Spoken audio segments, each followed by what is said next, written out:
Hello बच्चों।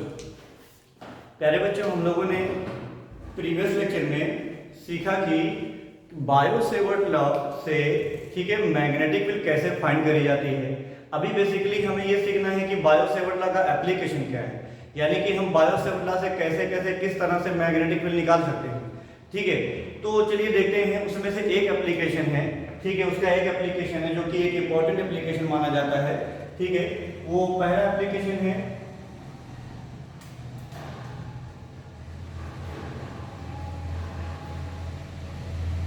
Magnetic field due to straight magnetic field due to straight current carrying wire current carrying wire. Okay बेटा, ठीक है। यानी कि हमें ये एक तरह का एप्लीकेशन है, इसको मैं एप्लीकेशन नंबर 1 समझता हूं कि इसके और भी एप्लीकेशन बायो सेवर्ट लॉ के पढ़ेंगे। जैसा कि मैंने कल बताया, बायो सेवर्ट लॉ जो होता है वो किसी वायर की मैग्नेटिक फील्ड का मैग्नीट्यूड बताता है। तो अब मैंने बताया था कि चाहे वो स्ट्रेट वायर हो चाहे वो कर्व्ड वायर हो, तो अभी हमको पहला एप्लीकेशन एक स्ट्रेट वायर के लिए पढ़ना है। ठीक है, फिर बाद में हम सर्कुलर वायर के लिए पढ़ेंगे। तो सर्कुलर वायर मतलब एक तरह का कर्व्ड वायर ही होता है। ठीक है, तो बेटा ये magnetic field due to straight current carrying wire. ठीक है, ठीक। उसके बाद क्या करते हैं इसमें हम लोग कि एक स्ट्रेट वायर लेते हैं, ठीक है, और इस स्ट्रेट वायर में करंट आई फ्लो करते हैं जो ऊपर के डायरेक्शन में फ्लो हो रहा है। इस वायर का नाम लिख देते हैं ए और नीचे वाले पॉइंट का नाम ले लेते हैं बी। इसमें दो पॉइंट्स होंगे, ठीक है। तो पॉइंट ए और पॉइंट बी, यानी ये वायर है पूरा, ठीक है। वायर की कुछ भी लेंथ होगी, ठीक है। चलिए बेटा देखो कि हम चाहे तो इस वायर की मैग्नेटिक फील्ड चाहे राइट साइड निकालें चाहे लेफ्ट साइड निकालें, दोनों में से हम किसी भी जगह पर निकाल सकते हैं। ठीक है, मान लेते हैं कि इस वायर से, ठीक है, राइट हैंड पर एक पॉइंट पी है। मान लेते हैं कि एक पॉइंट P है राइट हैंड पर। अब इस पॉइंट P से P पर हमें मैग्नेटिक फील्ड की वैल्यू को कैलकुलेट करना है कि what is the magnitude of the magnetic field, what is the value of the magnetic field, यहां पर हमें कैलकुलेट करना है। तो उसके लिए सबसे पहला काम क्या करते हैं कि पॉइंट P से हम वायर पे एक परपेंडिकुलर लाइन बनाते हैं। ठीक है, पहला काम क्या करते हैं, P से, ठीक है, P से वायर पर एक परपेंडिकुलर लाइन बनाते हैं। ओके बेटा, 90 डिग्री पर एक लाइन बनाते हैं। और ये जो लाइन है, इस लाइन को मैं बोलूंगा R। बट ये बेटा ध्यान रहे कि ये जो R होगा ये परपेंडिकुलर टू द वायर होगा। ठीक है, ये R जो होगा, R is the distance between the wire and the point P। ये P पॉइंट और वायर के बीच की ये डिस्टेंस है, ठीक है। बट ये परपेंडिकुलर होगा, इस बात को ध्यान रखना। आप इस पॉइंट P से वायर को ऐसे आड़ा नहीं मिला सकते हो या ऐसे नहीं मिला सकते हो। हमें क्या करना है, R के लिए परपेंडिकुलर डिस्टेंस ही चाहिए होगा। ठीक है, ओके। तो इसके लिए सबसे पहला काम क्या करते हैं, वायर का जो सेकंड एंड है B, वायर के सेकंड एंड B को हम यहां से ऐसे लाइन ज्वाइनिंग कर देते हैं, ऐसा लाइन ज्वाइनिंग कर देंगे। ठीक है, और ये सभी डॉटेड है, क्योंकि डॉटेड कर देना यानी कि ये सभी कंस्ट्रक्शन है, अपने मन से हम कर रहे हैं कि ऐसा करके देखना क्या चाहते हैं कि ये जो स्ट्रेट लाइन है R, ठीक है, ये परपेंडिकुलर जो डिस्टेंस है R, ये पॉइंट B के साथ कितना एंगल बनाती है, इसका नाम लिख दिया जाएगा θ1। इसका नाम लिख दिया जाएगा θ1। फिर हम क्या करेंगे कि पॉइंट A से P को मिलाएंगे, यानी ये वाला वायर का एक एंड वो P से मिलाएंगे। बेटा याद रखना है कि हमें एंड से ही मिलाना है। ठीक है, वायर के एक एंड से P को मिलाएंगे और वायर के दूसरे एंड P को भी मिलाए P से। ठीक है, इसको भी डॉटेड ही बना लीजिए। इससे क्या पता चलता है कि हमने ये कंस्ट्रक्शन किया सिर्फ और सिर्फ एंगल जानने के लिए, तो यहाँ का एंगल हो जाएगा θ2। ठीक है, और ये θ1 ये θ2 हम यहाँ के एंगल को भी कुछ मान सकते हैं। ठीक है, α1 कह सकते हैं, और यहाँ के एंगल को भी हम मान सकते हैं, α2 मान सकते हैं। ठीक है, अब जैसे देखिए ये 90 था, अगर ये θ1 है तो ये 90 माइनस θ1 होना चाहिए, तो मैंने उसको अल्फा माना है, इससे आप परेशान नहीं होना, ठीक है। ओके, फिर अब मैंने यहाँ पे भी देखिए अगर ये 90 डिग्री है तो बेटा यहाँ भी तो परपेंडिकुलर होगा, ये 90 ये θ2 तो ये 90 माइनस θ2 होगा, है ना, बट मैंने उसको अल्फा 2 लिखा है।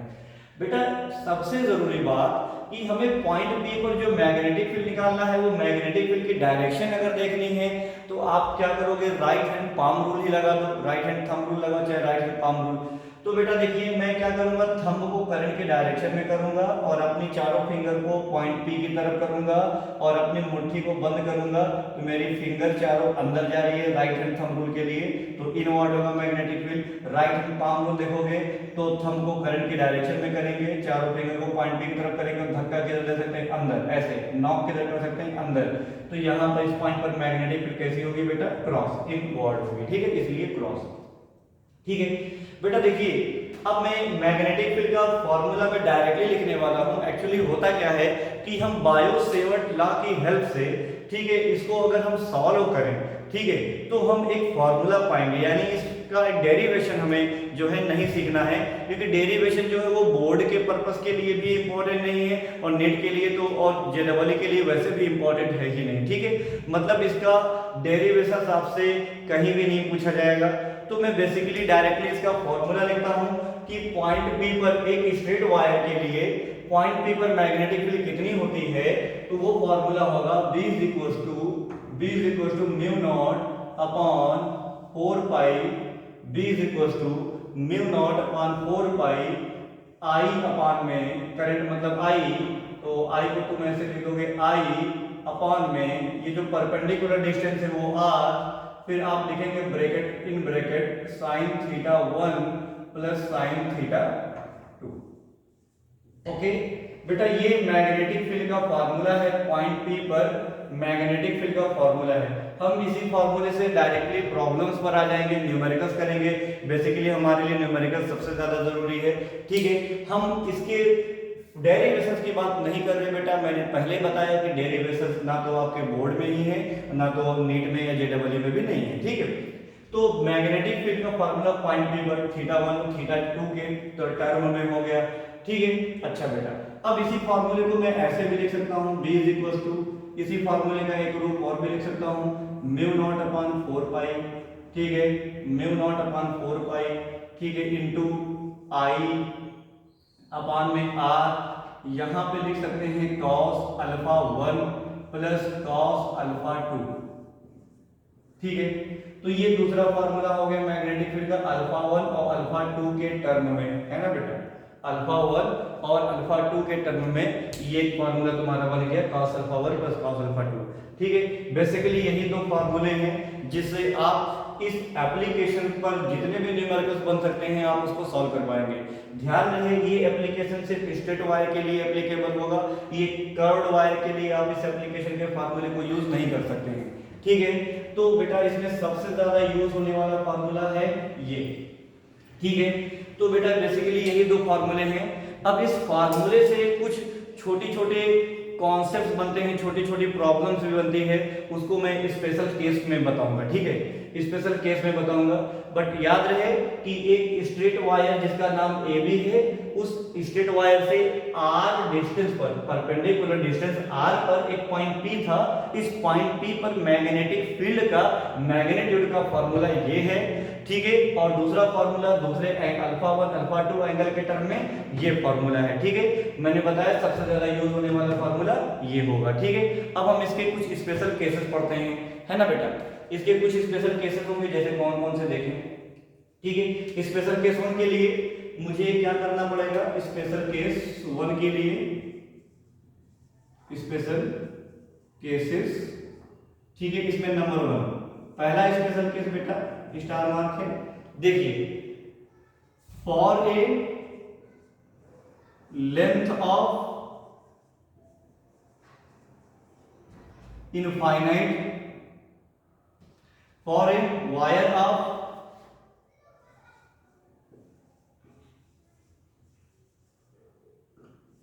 wire of infinite length,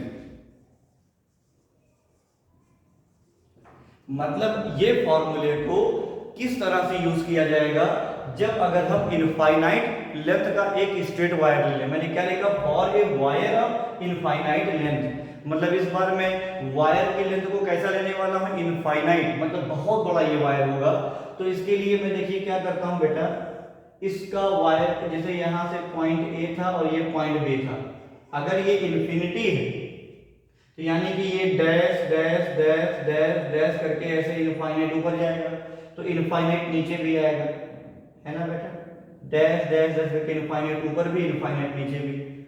अब मुझे अगर यहाँ पर पॉइंट पी पर मैग्नेटिक फील्ड निकालना है, इनफाइनाइट वायर के लिए पॉइंट पी पर मैग्नेटिक फील्ड निकालना है, तो उसके लिए हमें क्या करना होता है, पॉइंट पी से वायर पर एक परपेंडिकुलर बना दिया जाता है, पॉइंट पी से वायर पर एक परपेंडिकुलर बना दिया जाता है।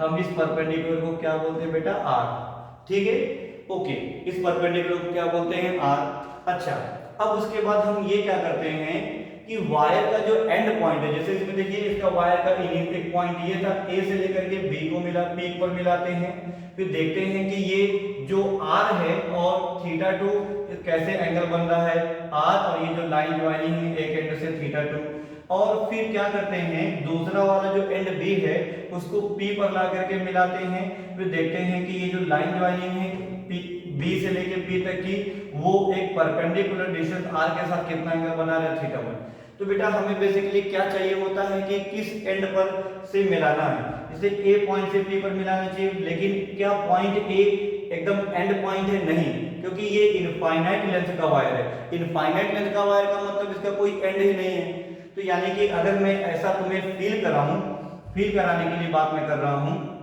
कि अगर मान लो कि तुम इसको एंड पॉइंट मान करके इसको ला करके यहाँ पे मिलाओगे, तो ये एंड पॉइंट तो है नहीं, तो तुम अगर इसको एंड पॉइंट पर ला करके ऐसे मिलाओगे, ठीक है, तो ये एंड पॉइंट तो है नहीं, इसको भी एंड पॉइंट मान करके ला करके ऐसे मिलाओगे यहाँ पर, तो बेटा तुम ही देखो ये लगातार एंगल बढ़ता जा रहा है, क्योंकि बेसिकली हम एंगल कैसे मेजर करते हैं, ये जो परपेंडिकुलर डिस्टेंस है आर और ये जो एंड से पी को मिलाने वाली लाइन के बीच का एंगल यही लेते हैं, लेकिन ना तो ये वाला पॉइंट एंड है, ना तो ये वाला पॉइंट एंड है, ना तो ये वाला एंड पॉइंट है।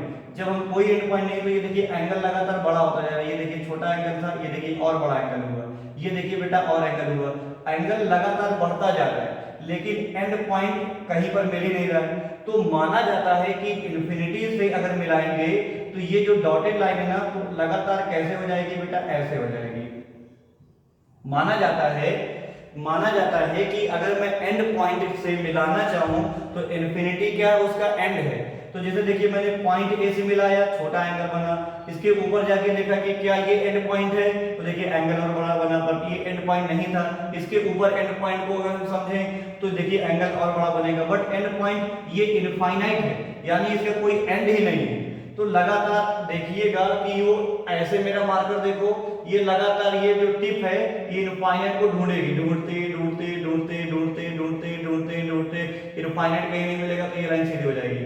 तो इसका ये मतलब होगा कि ये एंगल कितना बन जाएगा बेटा, फाइनली ये एंगल बन जाएगा 90 डिग्री, ठीक है, ये एंगल बन जाएगा 90 डिग्री। सेम इसमें भी ऐसे ही होगा, क्योंकि जब हम P को ये B से मिलाएंगे तो ये बेटा क्या नाम है, इन्फिनिटी पर तो है नहीं, इन्फिनिटी का कोई एंड ही नहीं होता, तो P वाले पॉइंट से मान लेंगे कि ये लाइन पैरेलल हो जाएगी, मानेंगे, क्योंकि बेटा देखो ना तुम, अगर P से लेकर के इस B को मिलाओगे तो क्या ये B एंड पॉइंट है, नहीं, ये इनफाइनाइट वाला जो एंड पॉइंट नीचे है, नहीं, इनफाइनाइट और नीचे है, नहीं, इन्फिनिटी पर है, तो उसको मिलाते मिलाते क्या करेंगे, लाइन हमारी बिल्कुल सीधी हो जाएगी। मतलब देखिए अगर मैं इसको ऐसे समझाने की कोशिश करूं तो आप मेरा मार्कर देखिए कि ये मेरा मार्कर का जो टिप है, ठीक है, ये जो मार्कर का टिप है वो इन्फिनिटी को ढूंढेगा, ऐसे देखिए ढूंढेगा ढूंढेगा ऐसे ऐसे ऐसे ऐसे ऐसे ऐसे, लेकिन इन्फिनिटी कहीं नहीं मिलेगा, तो ये पैरेलल हो जाएगा उसके।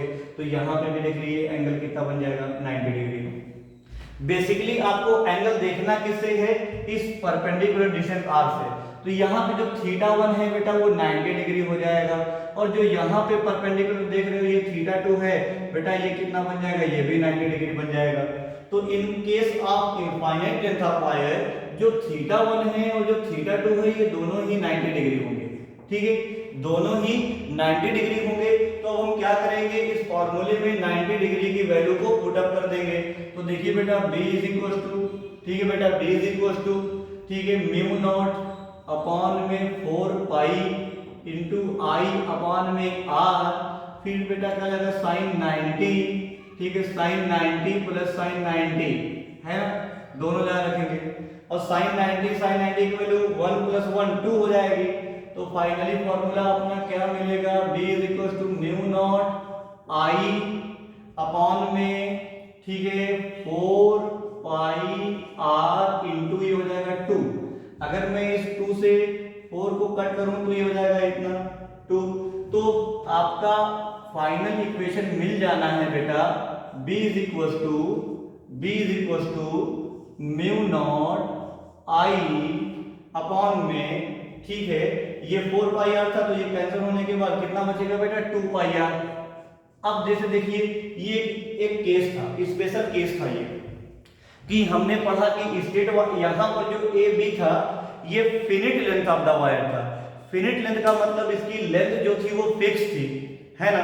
अभी मैं क्या करा कि इसकी लेंथ को मैंने बहुत बड़ा माना, इनफाइनाइट माना। देखिए केस देखिए, for a wire of infinite length, अगर इनफाइनाइट लेंथ का वायर होगा बेटा तो ये 90 डिग्री का एंगल बनाएगा अपने एंड से, क्योंकि हम जब P से इन्फिनिटी को ढूंढेंगे तो ये ऐसे ऐसे ऐसे ऐसे ऐसे जाकर के ऐसे परपेंडिकुलर हो जाएगा किसके, R के। और हमें एंगल किससे देखना होता है कि जो एंड पॉइंट है, एंड पॉइंट और P को मिलाने वाली लाइन और परपेंडिकुलर डिस्टेंस R के बीच का एंगल होता है θ1। हाँ ये अलग बात है, θ1 किसी बच्चे को ऊपर मानना है तो ऊपर मान सकते हैं, θ2 को नीचे मानना है तो नीचे मान सकते हैं, आप कहीं भी θ1 और θ2 मान सकते हैं, इसमें कोई कॉन्ट्रडिक्शन नहीं है, ठीक है। ओके, तो b is equal to mu naught I upon 2 pi r। तो बेटा अगर आपसे बोला जाए कि आप इस पूरे के पूरे फॉर्मूले को, ये तो लर्न ही रखना है क्योंकि ये मेन है, ये आपका रामबाण फॉर्मूला है, ये आपको याद रहना ही चाहिए। हाँ लेकिन अगर आप स्पेशल केस भी रट लो ना तो तुम्हारे प्रॉब्लम्स आसान हो जाएगी, क्योंकि जब हम कभी क्वेश्चंस में इनफाइनाइट लेंथ ऑफ वायर देखेंगे तो डायरेक्टली हम ये फार्मूला लगाएंगे, नहीं तो पता चला कि तुम एक बार ये फार्मूला लगाओगे, फिर θ1 θ2 की जगह पे 90 डिग्री रखोगे, उसके बाद कैंसिल वैंसिल करोगे तो कितना लंबा टाइम जाएगा। इसलिए मेरा सजेशन है प्यारे बच्चों कि आप लोग स्पेशल केस में ये वाला for a wire of infinite length आप ये लर्न रख लो कि ये एक इनफाइनाइट लेंथ वायर के लिए फॉर्मूला कितना, b is equal to mu naught I upon में 2 पाई r इतना होता है, ठीक है बच्चे लोग। ओके, अभी आप इसको नोट करें, आप इसको भी नोट करें, उसके बाद जो है हम लोग इसका दूसरा स्पेशल केस देखते हैं, ठीक है। देखते हैं दूसरे स्पेशल केस में क्या होना है। ये इनफाइनाइट लेंथ ऑफ वायर के लिए था फार्मूला, ओके, बट ये आपका मेन फार्मूला है। मैंने बोला इसका यूज बहुत कम होगा, बहुत कम होगा, जहां जरूरत होगी वहां पे न्यूमेरिकल्स में हम करेंगे, ठीक है। चलो ओके,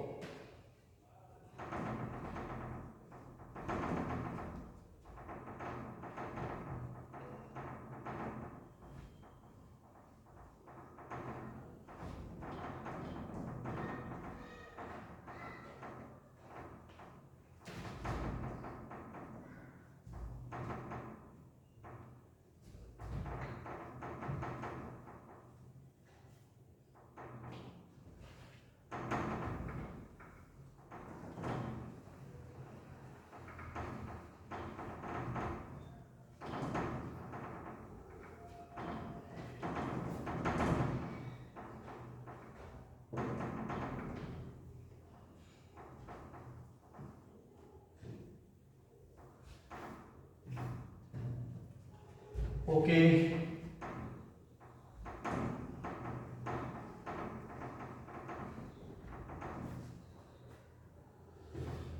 चलिए नेक्स्ट बेटा स्पेशल केस नंबर 2, ठीक है।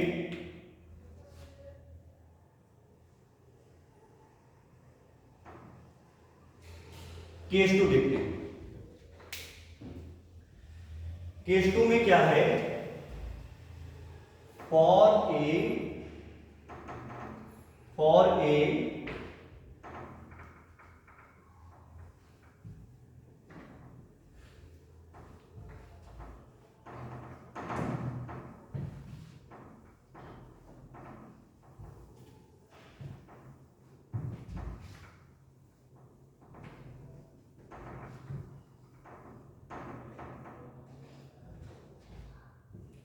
स्पेशल केस को देखते हैं।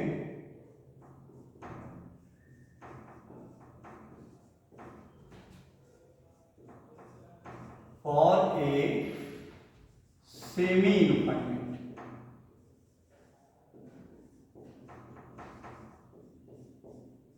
For a semi infinite length of wire. इस बार बच्चों आपको क्या करना है, वायर को सेमी इनफाइनाइट मानना है। ठीक है, सेमी इनफाइनाइट का मतलब ये होगा कि अगर मैं यहां पे, ठीक है, ऐसे एक स्ट्रेट वायर लूं तो इस स्ट्रेट वायर में, ठीक है, करंट का फ्लो आप कर लीजिए ऊपर के डायरेक्शन में जैसे होता है। ठीक है, सेमी इनफाइनाइट का ये मीनिंग है कि आप ऊपर वाले एंड को या किसी भी एक एंड को इनफाइनाइट मान लीजिए और नीचे वाला जो है फिक्स है, नीचे वाला फिक्स है। और आप जो पॉइंट पी पर, जिस पॉइंट पर आप मैग्नेटिक फील्ड निकालते थे, आप वो मैग्नेटिक फील्ड पता है इसके एक एंड के सामने निकालिए। जैसे ये वाला एंड है, इस एंड के सामने बेटा एक पॉइंट मैं ले लेता हूं P। ठीक है, अब आपको इस पॉइंट P पर मैग्नेटिक फील्ड कैलकुलेट करनी है। ठीक है, अभी तक क्या था, ये जो वायर था, मतलब ये जो पॉइंट P होता था बीच में कहीं पर भी ले सकते हैं, ऐसा कुछ नहीं है कि बिल्कुल बीच में ही लेना है। ठीक है, जहां पर कहेगा वहां पर लेंगे हम लोग। तो पॉइंट P पर मैग्नेटिक फील्ड निकालना है। ठीक है, अब पॉइंट P क्या है, इस वायर के, ठीक है, वन एंड के बिल्कुल जस्ट सामने है। If point P lie at one point of the wire, one and point of the wire, wire के एक एंड पॉइंट के सामने है। ठीक है, ओके बेटा, ठीक है, कोई बात नहीं। तो आपको सबसे पहले क्या ढूंढना होता है, आर परपेंडिकुलर। आर परपेंडिकुलर कैसे ढूंढते हैं हम लोग, पॉइंट P को क्या करते हैं बेटा, मैच कर देते हैं ऐसे, पॉइंट P को ला करके मिला लेते हैं, ये तुम्हारा हो जाएगा आर परपेंडिकुलर, वायर से मैच कर दिया। ठीक है, ये हो गया आर परपेंडिकुलर। अब बेटा आपको एंगल देखना है, θ1 और θ2 बन कैसे रहा है। ठीक है, θ1 और θ2 देखने के लिए क्या आपको ये बात मालूम है कि ये एक एंड पॉइंट है। हाँ, तो अगर मैं पॉइंट P को एक एंड पॉइंट से मैच करूं, ठीक है, पॉइंट P को एक एंड पॉइंट से ला करके इसे मिला दूं, ऐसे ला करके मिला दूं ऐसे, तो आप देखिएगा कि जो एंगल होता है, एंड पॉइंट को मिलाने वाली जो लाइन ज्वाइनिंग है, जैसे ये एंड पॉइंट से P को मिलाने वाली जो लाइन है, वो लाइन और जो आर परपेंडिकुलर था उनके बीच के एंगल को बोलते हैं θ1। यहाँ नीचे हमने जैसे कि फॉर्मूले में नीचे θ1 माना है, तो पॉइंट P और जो वायर का जो एक एंड है, ये इस एंड को मिलाने वाली जो लाइन है, ठीक है, इस वायर को जो मिलाने वाली जो लाइन ज्वाइनिंग, वो लाइन ज्वाइनिंग आर परपेंडिकुलर के साथ, ठीक है, कितना एंगल बना रही है। तो आपने देखा कि ये लाइन आर परपेंडिकुलर के ऊपर से ही आई, जो डॉट डॉट अगर आपको दिख रहा है तो उसी डॉटेड लाइन के ऊपर ही आई है ये P को और एक एंड को मिलाने वाली लाइन। तो यानी कि आर परपेंडिकुलर और P को और इसके एक एंड को मिलाने वाली जो लाइन है, दोनों एक ही लाइन पर हैं। तो यहाँ पर θ1 की जो वैल्यू होगी बेटा, ठीक है, θ1 की जो वैल्यू होगी वो 0 डिग्री होगी, कोई भी एंगल यहाँ पर नहीं बनेगा। ओके, हाँ, अब पॉइंट P को हम दूसरे एंड से मिलाते हैं, और दूसरा एंड क्या है बेटा, इनफाइनाइट। दूसरा एंड क्या है, इनफाइनाइट। तो आपको पता है कि इन्फिनिटी से अगर पॉइंट P को मिलाएंगे ना, इन्फिनिटी से अगर पॉइंट P को मिलाएंगे तो क्या ये पॉइंट P पर परपेंडिकुलर बन जाएगा। हाँ, क्यों बेटा, जरा सोचिए आप कि इन्फिनिटी से आपको मिलाना है पॉइंट P पर, तो इन्फिनिटी तो कहीं होता नहीं, तो ये लाइन पैरेलल हो जाएगी। तो यहाँ पे एंगल कितना बन जाएगा बेटा, ठीक है, यहाँ पे एंगल बन जाएगा आपका 90 डिग्री। ओके, इसके पहले क्या था, नीचे वाला एंड और ये पॉइंट P को मिलाने वाली जो लाइन थी वो आर परपेंडिकुलर पर ही थी, इसलिए θ1 की वैल्यू 0 डिग्री। अब यहाँ पे देखिए ऊपर वाला एंड इन्फिनिटी है, तो ये लाइन और आर परपेंडिकुलर, ये लाइन ज्वाइनिंग है इन्फिनिटी से, ये लाइन डॉटेड लाइन माना जाता है कि इन्फिनिटी से जाके मीट करेगी। ठीक है, ये कहां पर मीट करेगी, मीट एट इन्फिनिटी, ये माना जाता है कि वो इन्फिनिटी पे मीट करेगा। तो इन्फिनिटी पर मीट करेगा तो ये डॉटेड लाइन और ये आर परपेंडिकुलर यही लाइन है, तो ये आर परपेंडिकुलर ये लाइन के बीच का एंगल 90 डिग्री बन गया। तो तुम्हारा θ2 जो बनेगा बेटा वो कितना हो जाएगा, 90 डिग्री हो जाएगा। ठीक है, तो मैग्नेटिक फील्ड कितनी होगी P पॉइंट पर ऐसे सिचुएशन में, तो हमें लिखना है B = μ0 upon 4 pi into I upon में करंट की वैल्यू आई है, आई अपॉन आर, फिर फॉर्मूले में साइन थीटा 1, फॉर्मूला क्या था बेटा, साइन थीटा 1, थीटा 1 कितना 0 प्लस साइन थीटा 2 यानी कि साइन 90, है ना। Then b is equal to क्या होगा, mu not upon 4 pi into I upon में आर, साइन 0 की वैल्यू 0, साइन 90 की वैल्यू 1, 0 प्लस 1 मतलब 1, तो finally b is equal to कितना बनेगा, म्यू नॉट आई अपॉन में 4 पाई आर। ये फॉर्मूला हमें तब यूज करना है जब semi infinite length of wire होगा, ठीक है।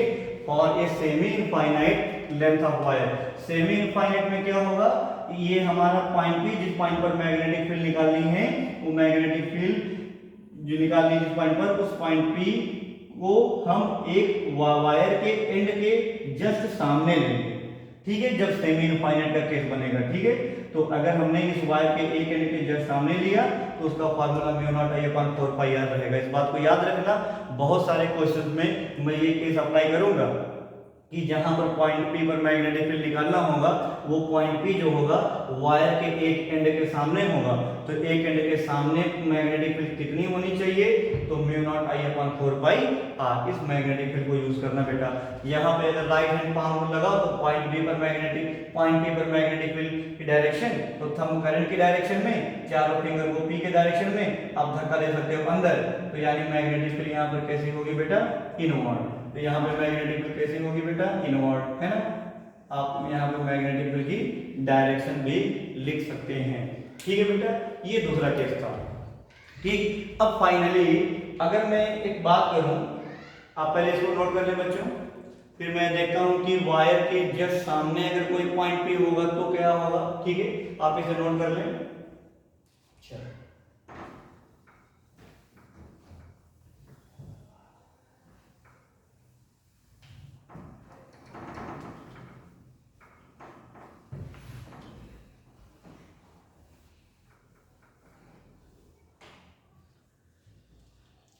देखें,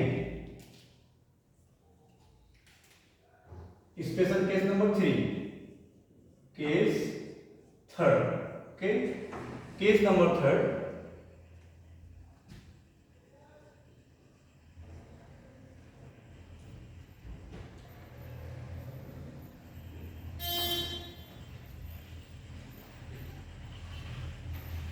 for a point along the wire, मतलब कोई एक ऐसा पॉइंट लेना है जो वायर के अलोंग को, जैसे देखिए बेटा ये मान लिया मैंने कि एक स्ट्रेट वायर है, ठीक है, और इस स्ट्रेट वायर में करंट फ्लो हो रहा है आई।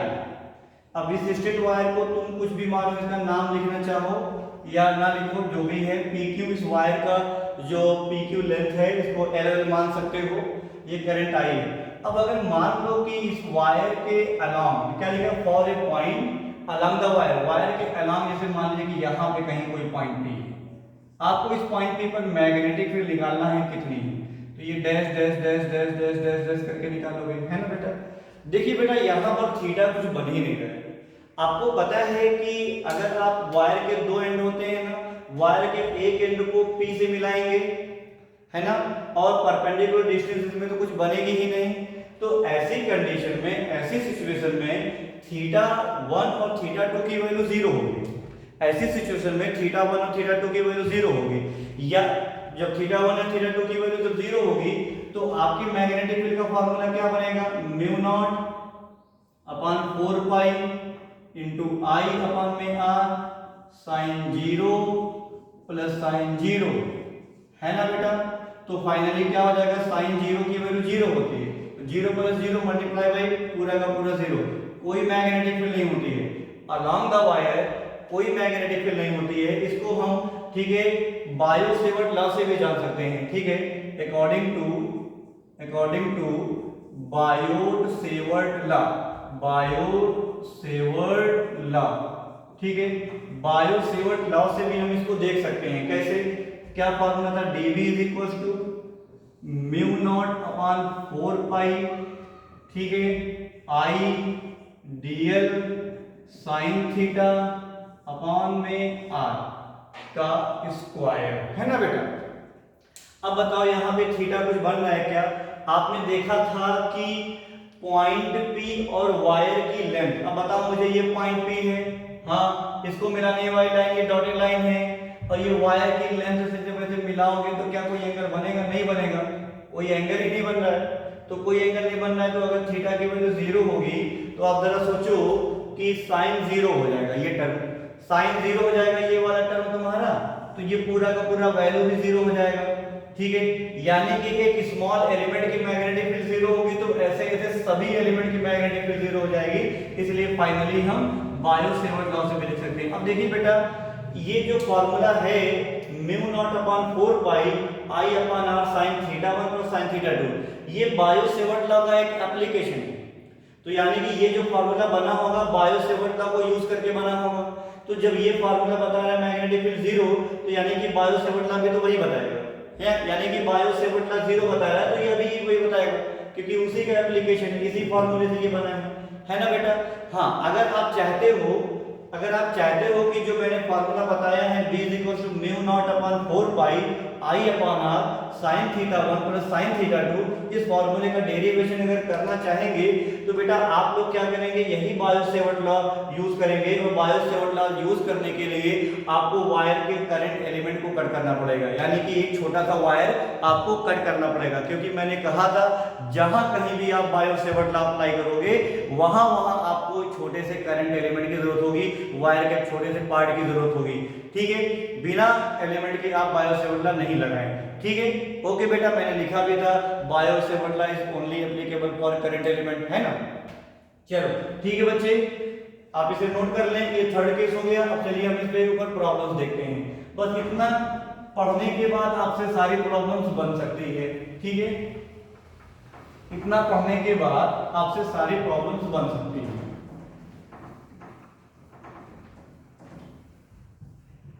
चल देखिए, पहला क्वेश्चन 1, पहला क्वेश्चन देखिए बेटा, क्या बोला गया है कि एक स्क्वायर लूप है वायर का बना हुआ, एक करंट कैरिंग स्क्वायर लूप। बेटा ये करंट कैरिंग स्क्वायर लूप है। अब आप खुद ही समझ लीजिए कि अगर ये करंट कैरिंग स्क्वायर लूप है तो इसमें करंट फ्लो हो रहा होगा, इधर इधर इधर इधर ऐसे करंट फ्लो हो रहा होगा, है। तो इसका कुछ नाम लिख लीजिए स्क्वायर का, ए बी सी डी, है ना। ओके, तो ये इसमें कितने वायर होंगे बेटा? 4 स्ट्रेट वायर है। आपने अभी अभी जो फॉर्मूला पढ़ा है वो एक स्ट्रेट वायर की मैग्नेटिक फील्ड निकालने का फॉर्मूला पढ़ा है। तो क्वेश्चन में क्या दिया था, there are 4 wires in the shape of the square of side A. जो स्क्वायर है उसकी साइड कितना है बेटा? ए, ये क्वेश्चन में दिया है। ठीक है, स्क्वायर की साइड कितना है? साइड कितना है? ए। ठीक है, अब आपको बताना है कि find the magnetic field at the centre of the square. बेटा ये रहा उसका सेंटर, इसके सेंटर को मैं ओ मान लेता हूं, इसके सेंटर को मैं क्या मान लेता हूं? ओ। अब आपको इस पॉइंट ओ पर मैग्नेटिक फील्ड बताना है। बेटा देखिए, इस स्क्वायर को तुम 4 स्ट्रेट वायर मानो। पहला एक AB एक स्ट्रेट वायर मानो, फिर दूसरा जो है BC ये एक स्ट्रेट वायर हो गया, फिर CD, फिर DA, ये सभी स्ट्रेट वायर है। ठीक है, तो आपको 4 बार मैग्नेटिक फील्ड निकालनी पड़ेगी, क्योंकि आपने एक स्ट्रेट वायर की मैग्नेटिक फील्ड का फॉर्मूला पढ़ा है। तो आप एक बार एक स्ट्रेट वायर की मैग्नेटिक फील्ड निकालेंगे, फिर एक बार दूसरे स्ट्रेट वायर की मैग्नेटिक फील्ड निकालेंगे, फिर एक बार तीसरे वायर के स्ट्रेट वायर की मैग्नेटिक फील्ड निकालेंगे, फिर एक बार DA स्ट्रेट वायर की मैग्नेटिक फील्ड निकालेंगे। फिर उन चारों मैग्नेटिक फील्ड को तुम ऐड करोगे कि सबट्रैक्ट करोगे? अब आप कहोगे कि सर अगर नेट मैग्नेटिक फील्ड निकालना है तो ऐड करेंगे। नहीं, कौन कहा कि नेट मैग्नेटिक फील्ड निकालते हैं तो हमेशा ऐड ही करते हैं? बेटा मैग्नेटिक फील्ड एक वेक्टर क्वांटिटी है, इस बात को बहुत ही ध्यान में रखिए। अगर मैग्नेटिक फील्ड एक वेक्टर क्वांटिटी है तो आपको यह ध्यान रखना है कि मैग्नेटिक फील्ड की डायरेक्शन कैसी है। तो हमें मैग्नेटिक फील्ड की डायरेक्शन निकालने के लिए मेथड्स बताए गए हैं। तो आप डायरेक्शन देख करके ही कह सकते हो कि हम ऐड करेंगे कि सबट्रैक्ट करेंगे।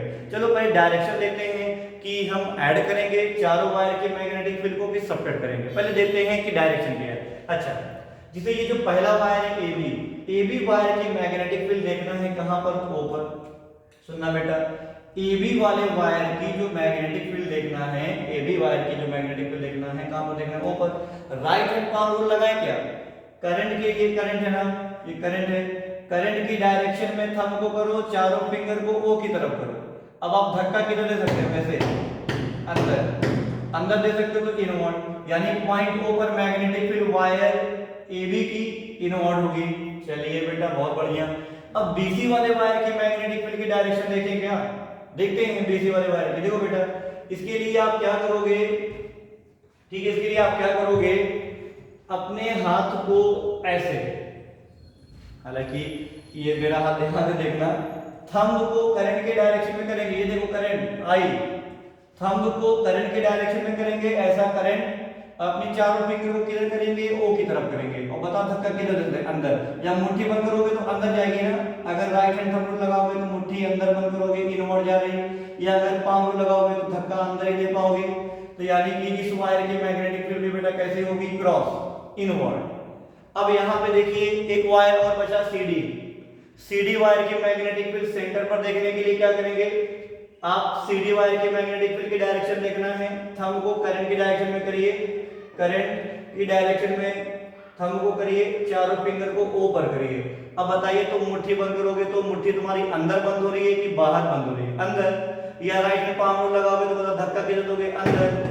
तो यानी इस वायर की जो मैग्नेटिक फील्ड होगी वो भी कैसी होगी, क्रॉस, इनवर्ड। ठीक है, अब इस वायर को देख लो बेटा, इस वायर की DA वाले वायर, फोर्थ वाला वायर, इसकी मैग्नेटिक फील्ड, क्योंकि इसमें भी करंट फ्लो हो रहा है, करंट कैरिंग वायर है, इसकी मैग्नेटिक फील्ड जानने के लिए थंब को करंट के डायरेक्शन में करिए, चारों फिंगर को O की तरफ करिए, है ना, चारों फिंगर को O की तरफ करिए। और बताइए आप मुट्ठी बंद करोगे तो किधर जाएगी मुट्ठी, अंदर, अंदर जा रही है ना, मुट्ठी बंद होगी अंदर, इनवर्ड। ठीक है, अंदर इनवर्ड जाएगी मुट्ठी। या फिर अगर पाम रूल लगाओगे तो अंदर से नॉक करोगे तब भी अंदर ही जाएगी। ठीक है, तो यानी कि DA वाले वायर की मैग्नेटिक फील्ड भी क्रॉस होगी और AB वाले की भी मैग्नेटिक फील्ड क्रॉस होगी। अच्छा बेटा अब तुम लोग सोच रहे होंगे कि सर आप सभी वायर की मैग्नेटिक फील्ड की डायरेक्शन निकाल के बताना क्या चाहते हो। बेटा मैं ये बताना चाहता हूं कि जब मैं चारों वायर की मैग्नेटिक फील्ड निकालूंगा तो मुझे उनको सभी को ऐड करना होगा कि सबट्रैक्ट करना होगा। तो अगर सभी वायर की मैग्नेटिक फील्ड की डायरेक्शन एक ही है तो हम उसको ऐड करेंगे, अगर कोई वायर की मैग्नेटिक फील्ड अलग होती तो उसको सबट्रैक्ट करते, तो उसको माइनस कर लेते। ठीक है, इस बात को समझना बेटा, क्योंकि आपने पढ़ा है कि वेक्टर क्वांटिटी, जब दो वेक्टर एक डायरेक्शन में होते हैं ना, सेम डायरेक्शन में, तो उनको हम ऐड करते हैं। तो मैग्नेटिक फील्ड भी एक वेक्टर क्वांटिटी है और तुम एक वेक्टर क्वांटिटी से यहाँ पर डील कर रहे हो, तो आप सभी डायरेक्शन को देखोगे ना कि चारों वायर की मैग्नेटिक फील्ड एक ही दिशा में, सब इनवर्ड, अंदर अंदर अंदर, सभी अंदर है। तो यानी कि चारों के चारों एक दिशा में, यानी वेक्टर एडिशन क्या बताएगा कि सबको ऐड कर डालो, क्योंकि सभी एक दिशा में है। अगर कोई अपोजिट डायरेक्शन में होता तो वेक्टर बोलता कि उसको सबट्रैक्ट कर लो, जो जो सेम दिशा में है उनको प्लस ले लो और जो अपोजिट डायरेक्शन में उसको माइनस कर लो। बेटा देखिए बहुत से इसमें कॉन्ट्रडिक्शन ये है कि तुम क्रॉस को प्लस मानते हो कि एक डॉट, एक होता है मैग्नेटिक फील्ड डॉट, कभी कभी ऐसा भी हो सकता था कि मैग्नेटिक फील्ड आउटवर्ड भी मिलेगी।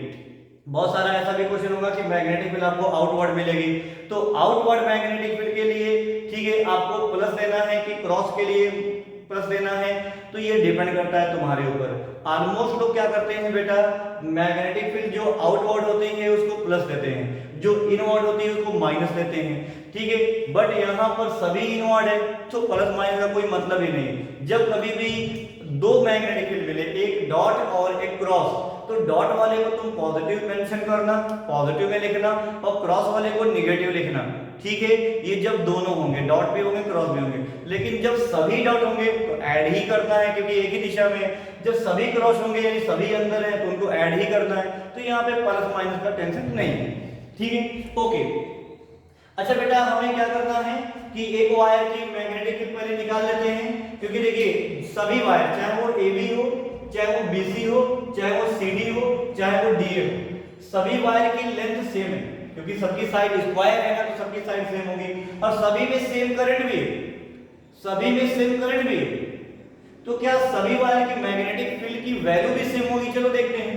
पहले हम क्या करते हैं कि जिस पॉइंट पर तुम्हें मैग्नेटिक फील्ड निकालना है ना, वहां से एक परपेंडिकुलर बना दे। बेटा देखिए मैं बहुत बता रहा था ना कि जब मैं यहां से एक परपेंडिकुलर बनाऊंगा तो ये तुम्हारा क्या हो जाएगा, R। आपको मैंने बताया था ये कौन सा स्ट्रेट वायर मैं चूज किया हूं, DA वाला, DA वाला स्ट्रेट वायर चूज किया हूं। ठीक है। तो एक जिस पॉइंट पर मैग्नेटिक फील्ड निकालना है O पर, वहां से एक परपेंडिकुलर गिरा लेना R पर। ये रूल है, ठीक है, ये रूल है, ठीक है। क्या करना है, एक परपेंडिकुलर गिरा देना वायर पर। अब वायर के कितने एंड है, 2 एंड, एक एंड ये, एक एंड ये। तो इस एंड को जिस पॉइंट पर मैग्नेटिक फील्ड निकालना होता है उससे मिला लेना, और इस एंड को जिस पॉइंट पर मैग्नेटिक फील्ड निकालना होता है उससे मिला देना। तो अब ये एंगल बताओ कितना होगा और ये एंगल कितना होगा, जो θ1 θ2 लिखते हैं वो कितना होगा। बेटा देखिए ये 90 डिग्री है, मेरी बात समझना, ये 90 डिग्री है, ठीक है। और ये लाइन सेम सेम है, यानी ये एंगल सेम होगा, ठीक है। तो यानी ये एंगल 45 डिग्री है, तो इसको भी आपको क्या मानना पड़ेगा, 45 डिग्री मानना पड़ेगा। और ये वाले एंगल को भी तुम्हें कितना मानना पड़ेगा, 45 डिग्री मानना पड़ेगा। तो तुम्हें θ1 और θ2 की वैल्यू मिल गई, ठीक है। θ1 और θ2 की वैल्यू मिल गई, कितनी होगी, θ1 θ2 45 डिग्री। क्योंकि आप कैसे देखते हो एंगल, जो परपेंडिकुलर डिस्टेंस रहती है ना R, वो डिस्टेंस R, और ये क्या नाम है, एक एंड को मिलाने वाली जो लाइन है, परपेंडिकुलर डिस्टेंस R और एक एंड को मिलाने वाली जो लाइन है, उनके बीच का एंगल होता है θ1। और देखिए ये परपेंडिकुलर डिस्टेंस R और ये दूसरे एंड पॉइंट को मिलाने वाली जो लाइन है, उनके बीच का एंगल भी सेम बनेगा, 45 डिग्री बनेगा बेटा, ठीक है। ज्योमेट्री लगा के आप खुद ही देख सकते हैं, 45 रहेगा, ठीक है। अच्छा, अब रही बात, ये हमने देखा कि ऐसे ऐसे सभी वायर में सेम केसेस बनेंगे, ठीक है। तो अगर मैं बिल्कुल बी नेट निकालना चाहूं, बी नेट यानी टोटल मैग्नेटिक फील्ड, तो मैं डीए वाले की मैग्नेटिक फील्ड वही आएगी, एबी वाले वायर की भी मैग्नेटिक फील्ड वही आएगी, और बीसी वाले की भी मैग्नेटिक फील्ड सेम ही आएगी, और सीडी वाले की भी मैग्नेटिक फील्ड सेम आएगी। तो सभी की वैल्यू क्या होगी, बी बी बी बी, सबकी दिशा एक तरफ, तो सबको ऐड करना चाहिए, तो B plus B plus B, तो कितना आएगा डायरेक्टली 4b, डायरेक्टली कितना हो जाएगा बेटा 4b, क्योंकि b प्लस b चारों वायर की। अच्छा, मुझे कैसे पता चला कि चारों वायर की मैग्नेटिक फील्ड सेम होगी, मुझे पता कैसे चला बेटा, तो देखिए ध्यान से, मैंने क्या कहा, सभी वायर की लेंथ सेम है, यस, सभी वायर में करंट सेम है, आई, यस, ठीक है, दो चीजें हो गई, ठीक है। क्या चीजें देखना है फार्मूले में, क्या देखना है, b = μ0/4 पाई I अपॉन में r sin θ1 प्लस sin θ2। अब बताओ मुझे, I तो सेम है, R भी सबका सेम है, क्योंकि देखो ना, जब तुम यहां से ऐसे परपेंडिकुलर गिराए तो ये डिस्टेंस R थी। अब तुम अगर AB वाले वायर के लिए करोगे तो यहां से भी तो परपेंडिकुलर गिराओगे, तो ये भी तो सेम होगा, ये डिस्टेंस बराबर ये डिस्टेंस। अब अगर इस BC वाले वायर के लिए सॉल्व करोगे तो पॉइंट O से यहां पे भी परपेंडिकुलर बनाओगे, तो ये भी सेम, ये सेम, ये सेम, ये सेम। CD वाले वायर के लिए करोगे तो यहां पे भी परपेंडिकुलर बनाओगे, तो देखो सब परपेंडिकुलर डिस्टेंस, ये वाली, ऊपर वाली, इस वायर के लिए सब सेम होंगी, तो R भी सेम है। अच्छा, θ1 θ2 45 डिग्री बनेगा, इसके लिए भी बनेगा, सभी वायर में 45 डिग्री ही बनेगा, इसलिए मैग्नेटिक फील्ड सेम है। तो मैंने चारों वायर की मैग्नेटिक फील्ड क्या करी, ऐड कर दी।